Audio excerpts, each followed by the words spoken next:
Thanks very much, Neil. Wow, what a pleasure to be here today. As Neil said, I've been working in hostels for a long time, about 15 or 16 years, and I'm excited to show you what I've been doing because I've built this product exclusively for everyone who's in this room today. So what we're going to be doing today is talking a little bit about how Goki works, what that means for your hostel, and also talking a little bit about our purpose, which is smarter hostels and happier guests. Before we get going, a little bit of housekeeping. You may have seen me wandering around with this very attractive smart lock. The truth of the matter is I basically carry it with me everywhere I go. It's one of the many things my wife finds irrepressibly sexy about me is that she's basically married a door-to-door lock salesman. But the point is, there is a booth just outside. I would love for you to come and say hello. I can take you through how the product works, and we can start talking about how we can make your hostel a smart hostel. The other thing is there's going to be a Q&A session, so if when I'm speaking you have a question about the product, I'll try my best to answer that at the end. So I think the best place to start today is thinking about the problems that we're looking to solve with Goki, and kind of how we arrived at the product as it is today. So as you'll see on this slide, I've been at this for 5 years. It's quite a long time.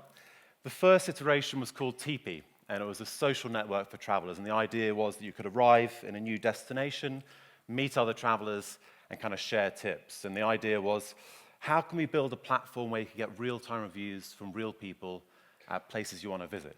Sounds good in practice, but we actually really struggled to get any organic growth with this product, or to get the kind of critical mass in all the main areas that you need to create an engaging platform. And I think the interesting thing here is this is a sentiment that's echoed in a lot of the conversations that I've been having with hostels over the last few years. You know, the headline is, it's difficult to get guests to download your app. So if you're a hostel building your own app, you might have experienced this yourself. Travelers don't want to download a new app every time they arrive in a new destination. They don't want to download an app every time they check in. So I think, kind of the problem here is that if you want guests to download an app, you have to go beyond just, another social network for travelers. There has to be a little bit of utility. So in 2016, we started looking at check-in. And we started thinking, well, this is a process that travelers do on an almost daily basis, right? And it's a fairly antiquated and admin-heavy process that hasn't changed a great deal in, 30 years, right? So I think the other thing, if you spoke to your guests and you said, hey guys, raise your hands, which of you like long queues after long flights and filling in registration forms just to get to your room? Not many people are going to keep their hands up, right? So we looked at the airline model with digital boarding passes, and we thought, how can we build something like this for hostels?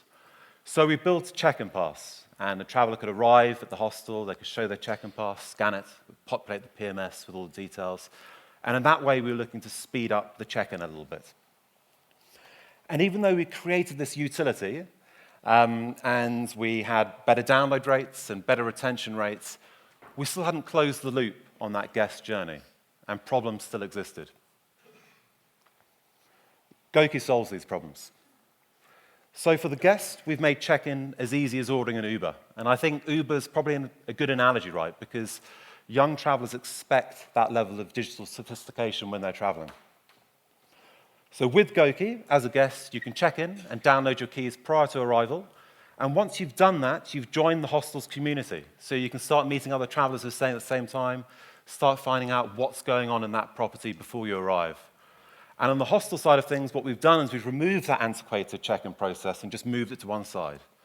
All the heavy lifting associated with check-in is being handled by our system in the background, which empowers your staff to have a more meaningful connection with your guests. On the other good side is that by closing that loop on the guest journey, what we've managed to do is get a really good download rate. So we've got an average of 69% of our guests download the platform on our current properties. And what that does is create a really nice network effect. This isn't just your key for your hostel that you're in right now, it's your key for all of your hostels. So you don't have that problem of having to download a new app every time you arrive somewhere new. And the other great thing is that we've still got that relatively high percentage of downloads at the end of the trip that we had at the start. So yeah, you can see some of the stats here.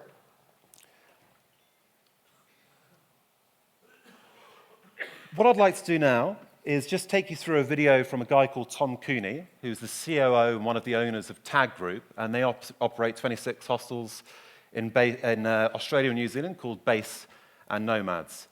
And what Tom's going to take you through is kind of a case study of how he uses Goki to streamline his check-in process and engage more effectively with his guests.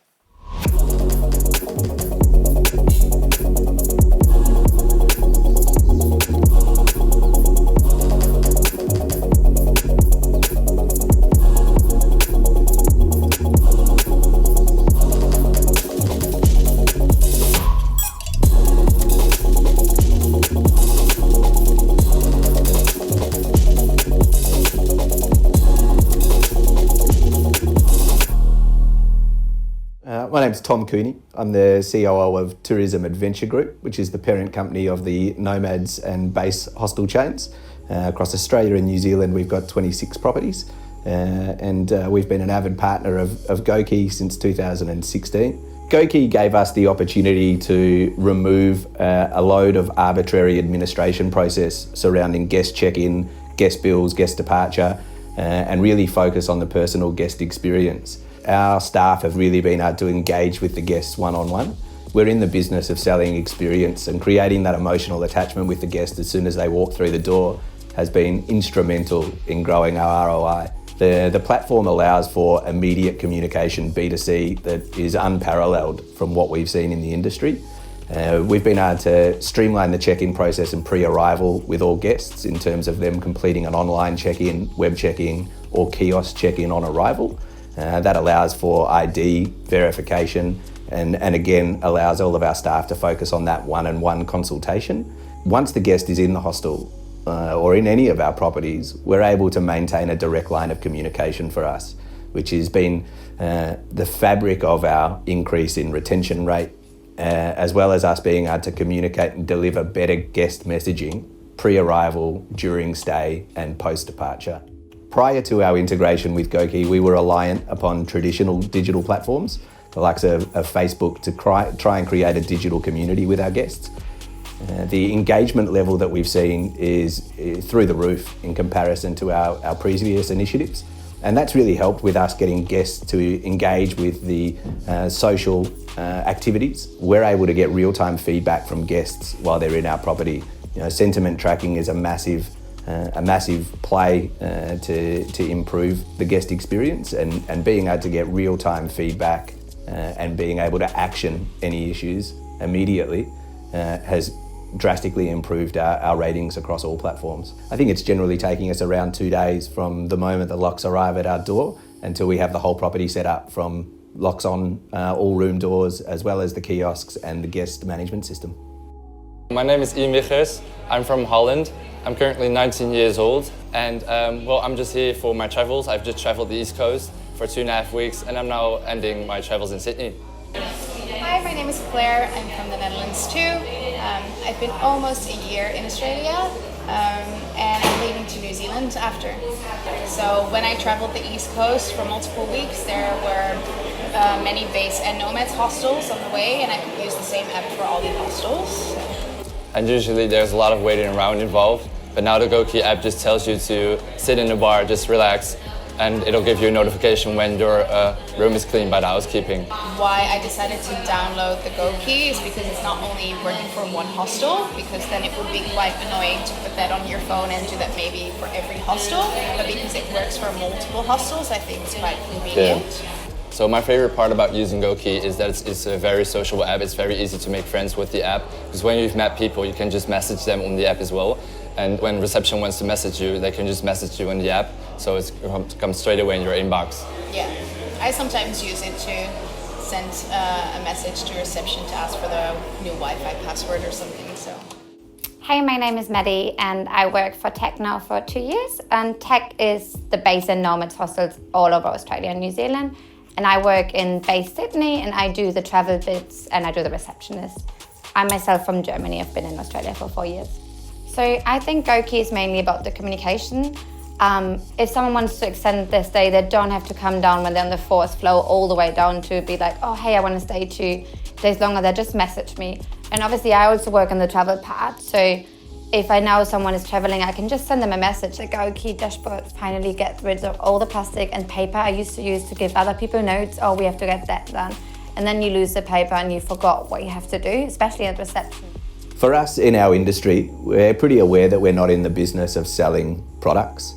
We're in the business of experience, and the best way to sell experience is through emotional attachment. Goki's community aspect has been integral in us creating a really good emotional attachment for our guests within our property.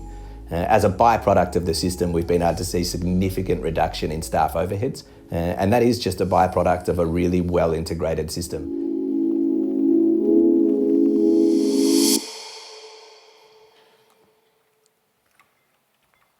I hope you guys enjoyed that. So one of the things that resonates with me is that this isn't just a sort of nice, digitally sophisticated way of onboarding your guests into your property. We also talk a lot about how we can retain those guests and make sure they're having a good time when they're staying with you. So with Goki, our guest journey is that a guest makes a booking. Doesn't matter if that's on a OTA, direct, or a walk-in. And we send them a booking confirmation email. In that email, we ask them to do a web check-in. If they don't do that web check-in prior to arrival, they can check in using our kiosks. But the endpoint of both those user journeys is they're going to receive an email from us with a PIN for the length of their stay and also instructions on how to use your phone as your key. As we found out earlier, about 69% of people prefer to use their phone as their key than remembering a PIN and putting that in every time you enter the room.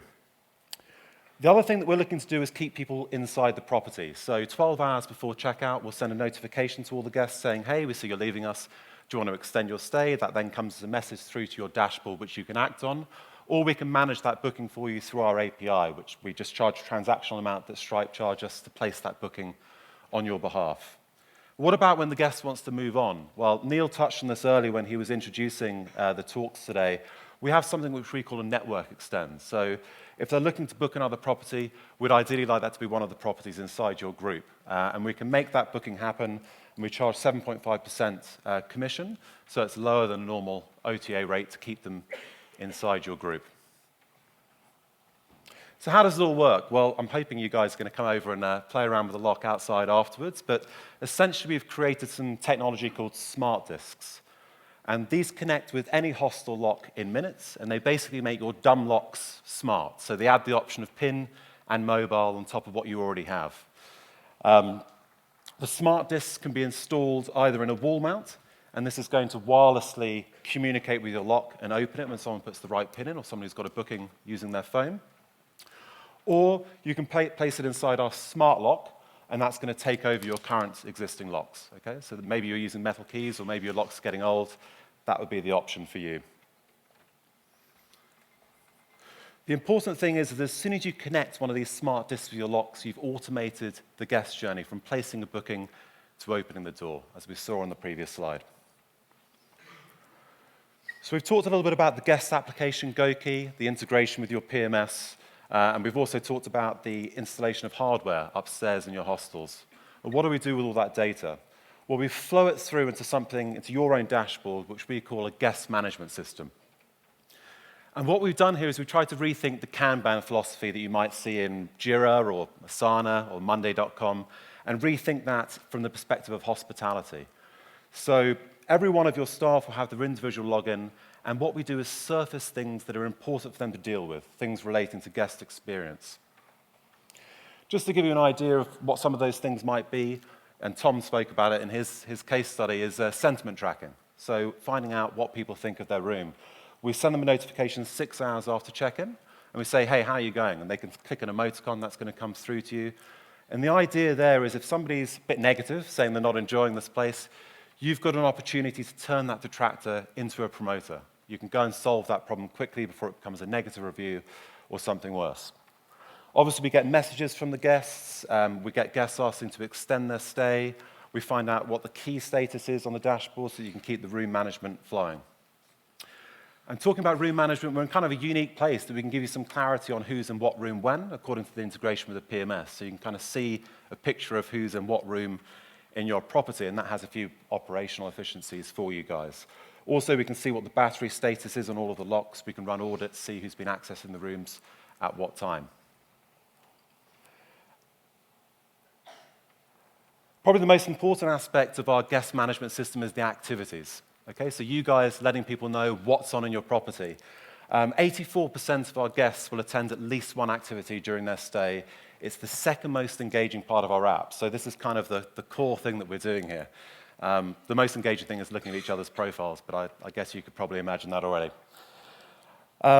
So we see the activities and letting guests know what's on as the biggest contributor to guest experience and improving your online ratings. And as Tom said in the video, when you're putting it on here, it's actually getting onto your guest's phone. It's not just posting on your Facebook page, which only maybe 2 or 3 people in your property have actually liked.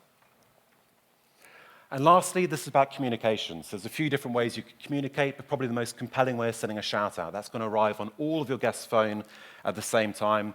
You can filter it depending on, okay, they checked in today or people who are checking out tomorrow, or into different languages for different nationalities. So I spent a little bit of time explaining our product offering. I now want to talk a little bit about our purpose, which, as I said at the top, is smarter hostels and happier guests. So how are we making hostels smarter? Well, of course, we're streamlining the check-in process, and through that automation, lots of things become possible. So as an example, you don't need a reception anymore, and that's kind of like a big deal, right?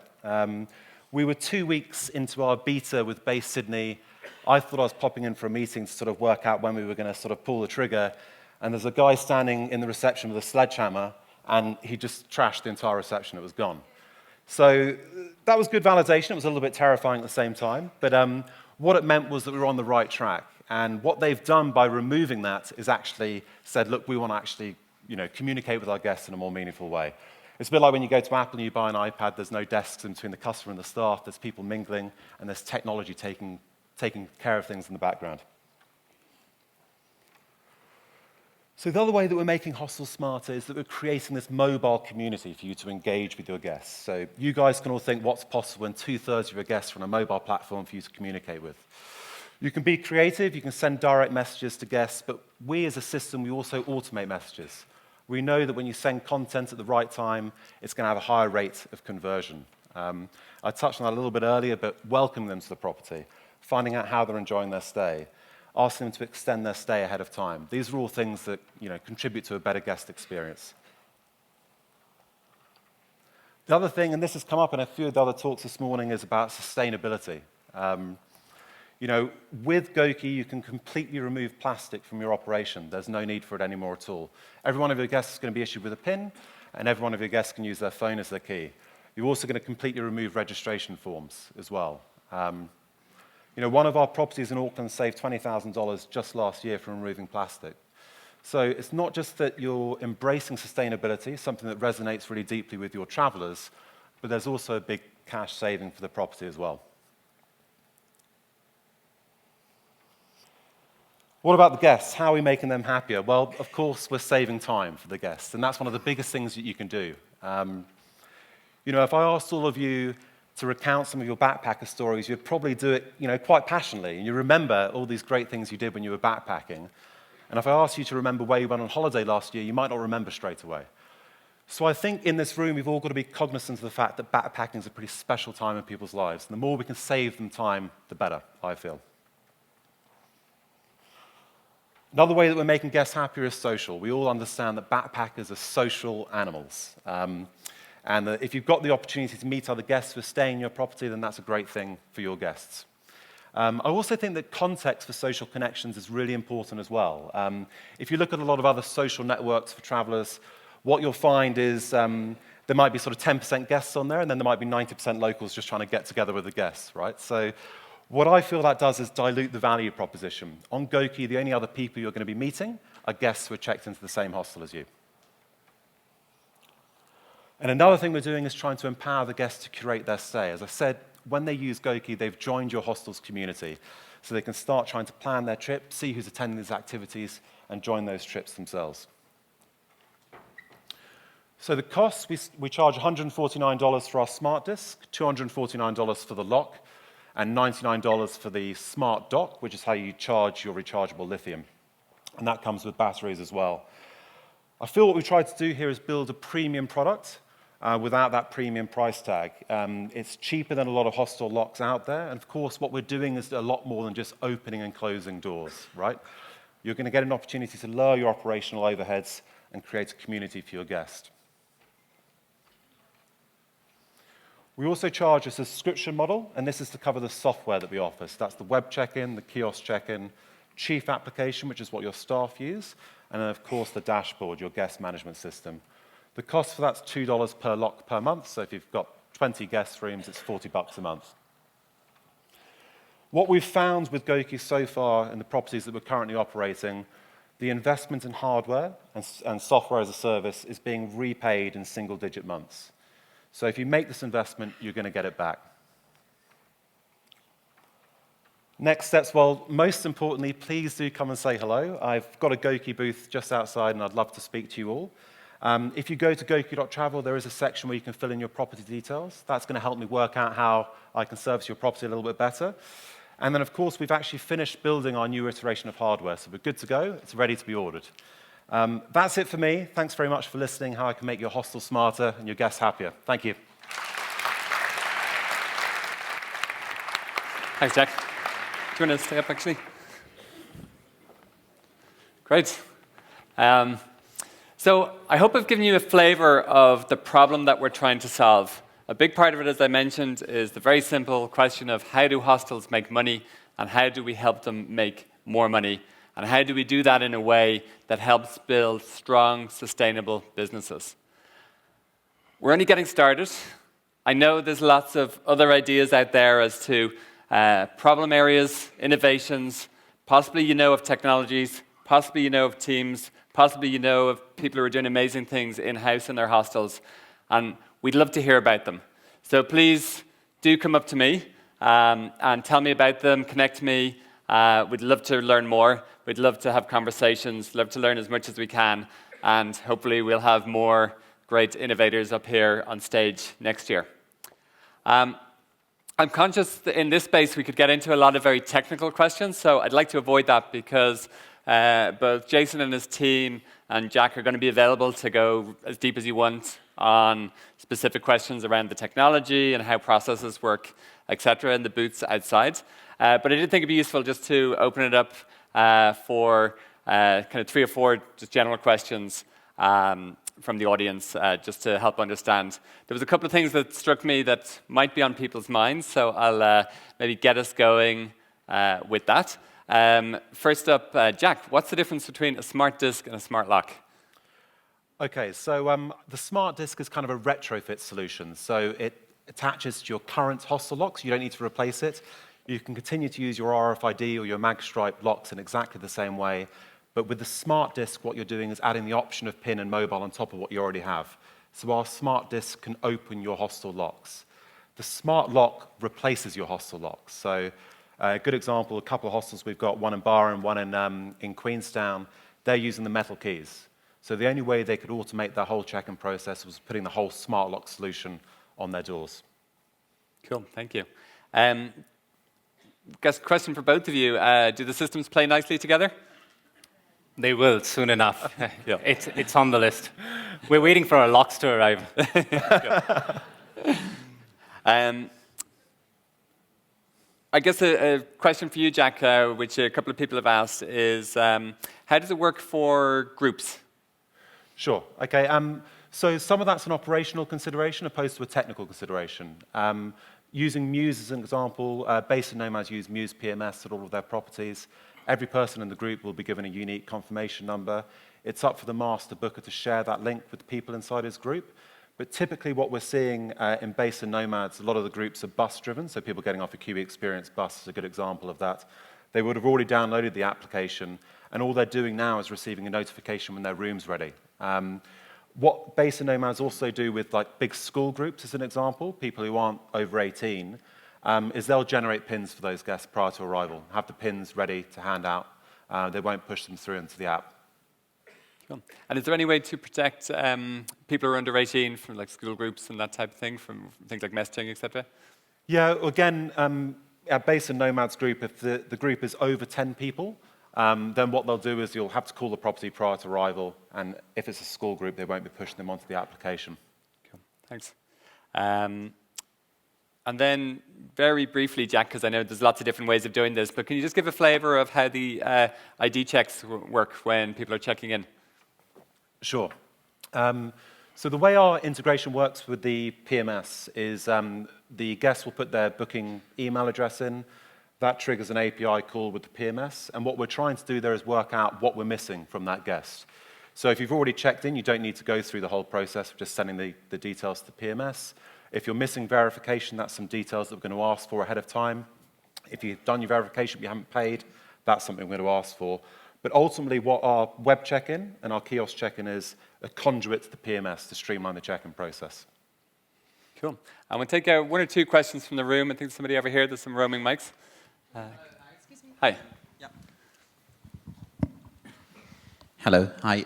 My name is Salah from Bethlehem, Palestine. Hey, Stella. And I have a question to Jack, Goki founder. Founder, right? Correct, founder, yep. Yeah. My question is, or my comment and then question is, hostels are a place for social activities. And I call social media as an antisocial action, an antisocial way of life. Won't Goki work as such? Because instead of having more direct communication with the people, with the guests, we're making things smarter.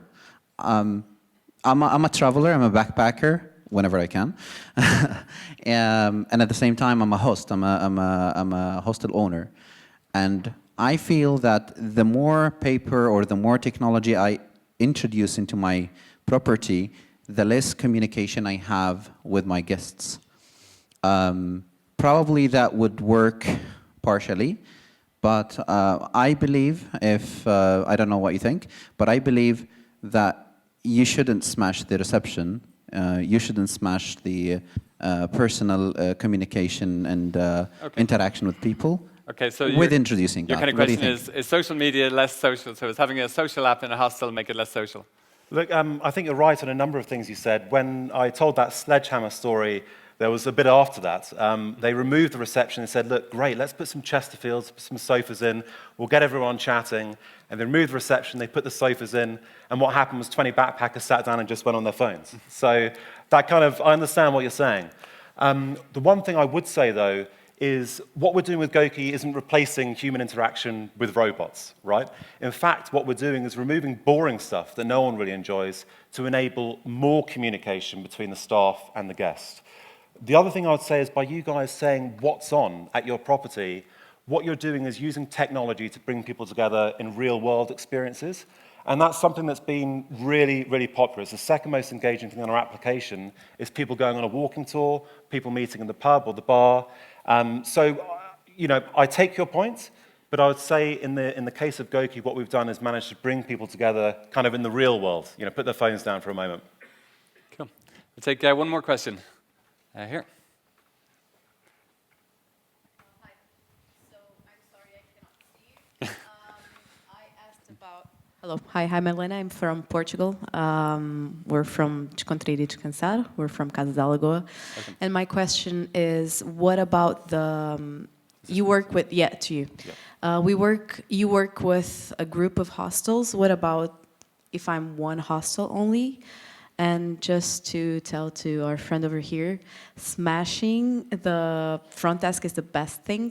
This, our opinion personally. We do still have, but our boss is just eager to do it because then the receptionist has time to engage more with the guests. And actually just having the scanner for passports, that saved us so much time of boring work. And that way, smashing it with the couches, the receptionist has to do the work. They have to engage with the guests, and they have to break that barrier of anti-social social media, you know. So it is a very great idea. We do need to smash our receptions and make the receptionists work. About just being one hostel.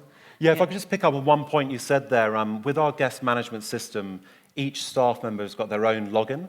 So there's a little bit of accountability. What we call it a happiness snapshot. So you can quickly go to the property and you can find out how quickly a message from a guest is being replied to, how many people are attending the activities that you went to, whether the sentiment tracking is low or high. So we do like to keep staff members accountable for how well the guest experience is performing in the property. In terms of whether this works for a single independent versus a chain, yes, absolutely. I think some of the benefits that we're doing are exactly the same. I think the only thing that we're not delivering on is keeping people within that chain of hostels. So they're going to leave and they're going to go to another property. But other than that, I would say it's exactly the same.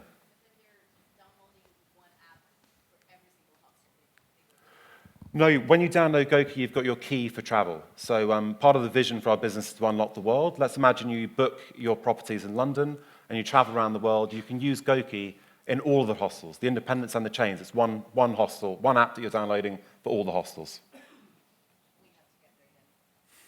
Cool.